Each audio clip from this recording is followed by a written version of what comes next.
Genius, ये शब्द सुनते ही क्या ख्याल आता है मन में? क्या ये कोई ऐसी चीज है जिसके साथ कुछ लोग बस पैदा हो जाते हैं? आज हम इसी सोच को, इसी मिथक को तोड़ने वाले हैं और जानेंगे कि महानता का असली राज आखिर है क्या। तो आखिर ये असाधारण सफलता, इसका रहस्य क्या है? वो कौन सी एक चीज है जो कुछ लोगों को बाकियों से बिल्कुल अलग बना देती है? हम में से ज्यादातर लोगों का जवाब होगा जन्मजात प्रतिभा। मतलब ये मानना बड़ा आसान है ना, कि कुछ लोग बस किस्मत वाले होते हैं, महान बनने के लिए ही पैदा होते हैं। पर क्या ये पूरी सच्चाई है? अगर हम इतिहास के पन्ने पलटें तो कहानी कुछ और ही नजर आती है। चलिए कुछ ऐसे लोगों की बात करते हैं जिन्हें आज हम जीनियस मानते हैं, लेकिन जिनकी शुरुआत बिल्कुल भी वैसी नहीं थी। चलिए सबसे पहला नाम लेते हैं एल्बर्ट आइंस्टीन का, एक ऐसा नाम जो आज बुद्धिमत्ता का दूसरा नाम बन चुका है। क्या कोई सोच सकता है कि जिस इंसान ने हमारे विज्ञान को देखने का नजरिया ही बदल दिया, उसे किसी ने मानसिक रूप से धीमा कहा हो? ये बात हमें सोचने पर मजबूर करती है कि क्या वाकई प्रतिभा जन्म से मिलती है? अच्छा, अब बात करते हैं वॉल्ट डिज्नी की।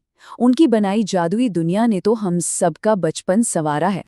जरा सोचिए, जिस इंसान ने हमें मिक्की माउस जैसे किरदार दिए, उसे ये कहकर नौकरी से निकाल दिया गया कि उसमें कल्पना की कमी है। इससे एक बात तो साफ है कि शुरुआत की ठोकरें आपका भविष्य तय नहीं करती।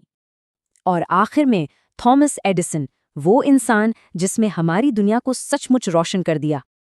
तो आइंस्टीन, डिज्नी, एडिसन, इन सबको शुरुआत में रिजेक्ट किया गया, नकारा गया। तो फिर सवाल वही है, अगर सफलता का राज पैदाइशी टैलेंट नहीं है, तो आखिर है क्या? इन सभी कामयाब लोगों की कहानियों में एक चीज कॉमन थी, एक धागा जो सबको जोड़ता है।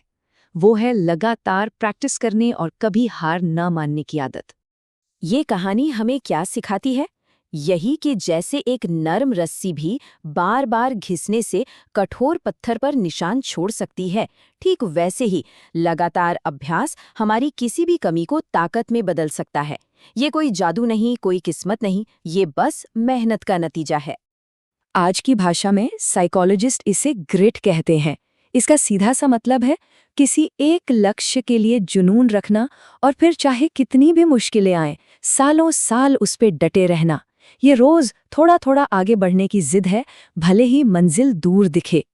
ये फॉर्मूला देखिए, ये पूरी कहानी को साफ कर देता है। पहली बात, आपके अंदर जो भी टैलेंट है, उसे जब आप मेहनत से, मतलब एफर्ट से मल्टीप्लाई करते हैं, तो वो स्किल में बदलता है।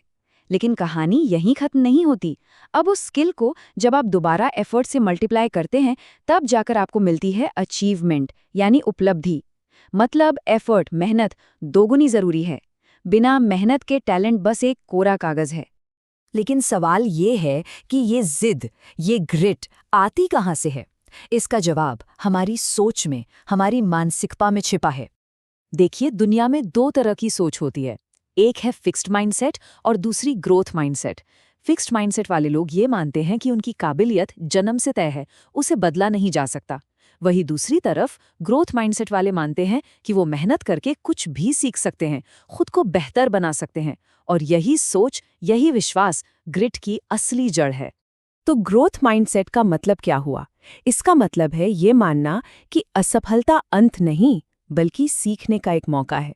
ये समझना कि हर चुनौती आपको कमजोर नहीं, बल्कि और मजबूत बनाती है। और ये जानना कि महारत का, मास्टरी का रास्ता मेहनत से ही होकर गुजरता है। हम सबने कभी ना कभी ये महसूस किया है ना, कि ये सब्जेक्ट बहुत मुश्किल है, या मैं इसमें अच्छा नहीं हूँ, ये मुझसे नहीं हो पाएगा। ऐसे में हार मान लेना सबसे आसान रास्ता लगता है।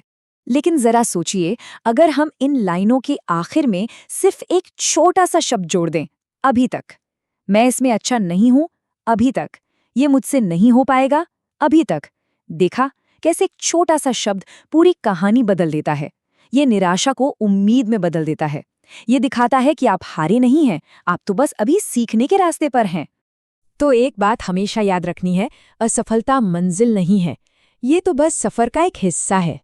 इसे ही कहते हैं एकेडेमिक रेजिलियंस, मतलब पढ़ाई में आने वाली चुनौतियों से, चाहे वो मुश्किल होमवर्क हो, एग्जाम में कम नंबर हो, या कोई भी सेटबैक हो, उनसे हार ना मानना, बल्कि और मजबूती से वापसी करना। हमेशा याद रखिए, आइंस्टीन, डिज्नी, एडिसन, ये सब लोग भी असफल हुए थे। उनकी महानता इस बात में नहीं थी कि वो कभी गिरे नहीं, बल्कि इस बात में थी कि वो हर बार गिरकर दोबारा उठ खड़े हुए। तो इस पूरी बातचीत के बाद अब अगली बार जब कोई चुनौती सामने आएगी तो उसे एक रुकावट की तरह देखा जाएगा या एक मौके की तरह, सीखने का एक मौका, बेहतर बनने का एक मौका और ये साबित करने का एक मौका कि सफलता किस्मत वालों को नहीं बल्कि कोशिश करने वालों को मिलती है।